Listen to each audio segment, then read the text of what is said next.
Shout with joy to God all the earth. Sing to the glory of his name. Offer him glory and praise. Sing to the glory of his Sing name. to the Sing to the glory. glory of his name. Sing to the Sing to the glory. glory of his name. Sing to the... Hello, everybody. Welcome back to the Devoratorium. My name is Darnay DeVore, and I'm going to be your host. On today's episode, we'll be discussing my personal experience with Part 3. Part 3. Now, once again, this is a revised series detailing my first experience with different faiths. Now, whether you're a Christian or not, many of us encounter these beliefs, okay? And we don't know what to say or how to respond. Sometimes these faiths sound really, really good. Just what we were looking for, but does it really matter how good it sounds if it's not true? Okay, I'm doing a 5-part series on 5 important faiths, followed by a wrap-up. I'm going to do a wrap-up of all these different faiths that I've encountered, and we're going to give an analysis of them. Okay, so this is part 3. With each of these videos, though, I'm going to give a summary of my first experience with this faith. Number 2, I'm going to give 3 observations that I made when I studied these faiths. And number 3, I'm going to ask a major question at the end towards this faith. So this is my journey into learning what others believe and why they believe it. Today we're going to be discussing Mormonism, my first encounter with Mormons. Decades ago at another job, I had a coworker, young girl, and she was beautiful. This girl was just all kind of pretty, okay? But she came to me one day and she said, D, will you help me with some Mormons who've come to my door? They're speaking to me about Mormonism and I don't know what to say. Now, what she didn't know is that I didn't know what to say either, okay? I was somewhat familiar with them, but I didn't really do my study. I didn't do any homework about Mormonism, let alone what I believe as a Christian, okay? I was totally unprepared, but she was even less so prepared. So I decided I need to help this girl. I did not want her to fall for something or get involved in something if I could do anything to dissuade her from doing so. So I told her, I said, okay, I will meet with these Mormons with you and we'll just have dialogue. Great. Now come to find out that my coworker, this young girl, actually developed a crush on one of the Mormon elders who had come to her door. And he kind of developed a crush on her too.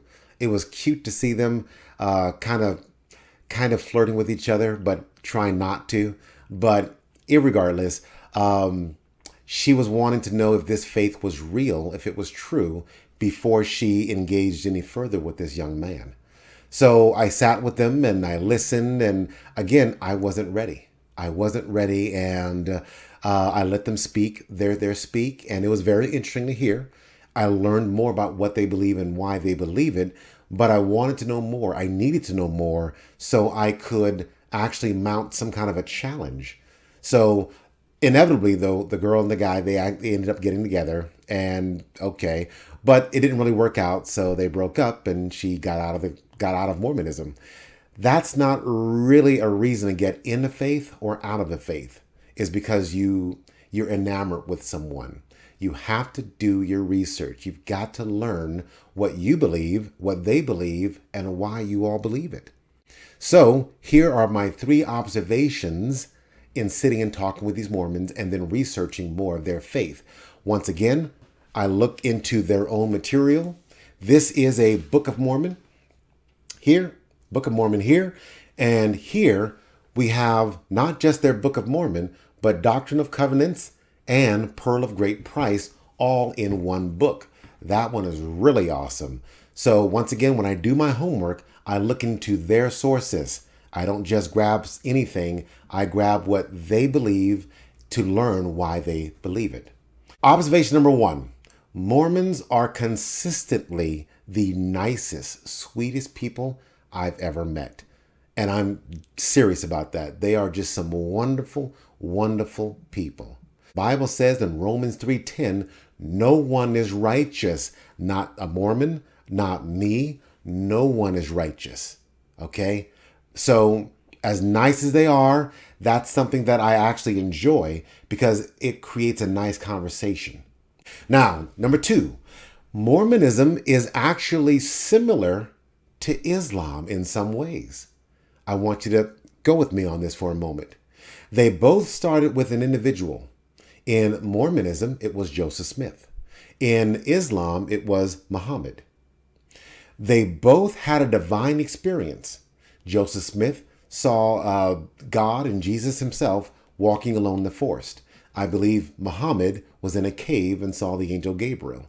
Either way, you got a divine experience on both these individuals. They were both given record of the truth.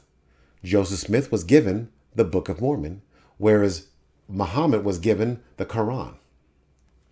The last similarity I see is that they both ended up including themselves as a prophet for this new faith that they started. All right? You cannot be a good Mormon without believing in Joseph Smith as a prophet. You cannot be a good Muslim without believing in Muhammad as your prophet. So these individuals, the faith that they invented, or the faith they founded, rather, they included themselves as a prophet of that faith, never to be detached from that faith. The third observation is that Joseph Smith puts himself between you and God. Because if Joseph Smith is a prophet, if it's true that he is a prophet, then in order to understand what God is saying to you, to all of us, we have to listen to who? Joseph Smith. We have to look at his writings. We have to listen to his words and his sermons. If he's not a prophet, then we don't have to listen to him. But that's why it was so important for Joseph Smith to make himself a prophet, because he needed to be listened to. He wanted to make sure he had your attention, all right? And he was standing at that goalpost between you and salvation. Here is the way, but it's got to go through me now, and I will lead you through to salvation. A lot of folks do that, but Joseph Smith was just one of many. So my main question for Mormons is proving the text. When the Mormons come to your door, they will, if pressed, they will explain to you that they believe in the Bible in so much as it is translated correctly.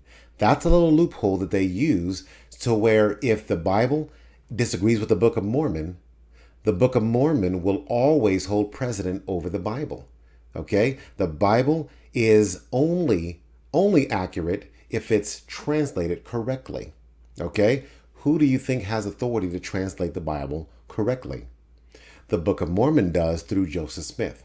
So if there's a contradiction between the two, the Book of Mormon will always have precedence over the Bible, because the Book of Mormon is the one true, pure, uncorrupted book between the two. You see how that works? So the proving the text is my issue. That's my question with the Book of Mormon and with the Mormon faith. The Bible has manuscripts that date all the way back as early as, I believe, the 2nd century through archaeology, and they're always finding more and more texts that are earlier as well. So my Bible that was published, let's say in the 70s, okay, my Bible has manuscripts that date back to the 2nd century. That's how early it is. We can take those manuscripts, and all manuscripts are handwritten copies of the Bible. Okay, that's how the Bible is written originally, is on handwritten parchment. Okay, so we can take those handwritten manuscripts, compare it with our Bibles today, and we can say, okay, this is correct, that's correct, and we can correct our Bible today with it. Oh, this is not in the original manuscripts, so we'll make that a note in this Bible published today. So our manuscripts can help us correct and keep the Bible authentic. It can validate the truth of the Bible, and it does all the time. The Book of Mormon doesn't have that. The Book of Mormon was produced in 1830, and there is nothing prior to 1830, not one thing that we can see to check to see if the Book of Mormon is valid or even authentic. The golden plates that Joseph Smith translated the Book of Mormon from are gone. They are nowhere to be found. So any evidence that we could have, it's gone.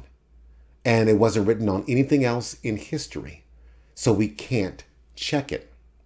What that means is if you want to accept the Book of Mormon, you're accepting it completely on the testimony of Joseph Smith and whoever the witnesses were that he gathered after himself. But it starts with Joseph Smith. It starts with him.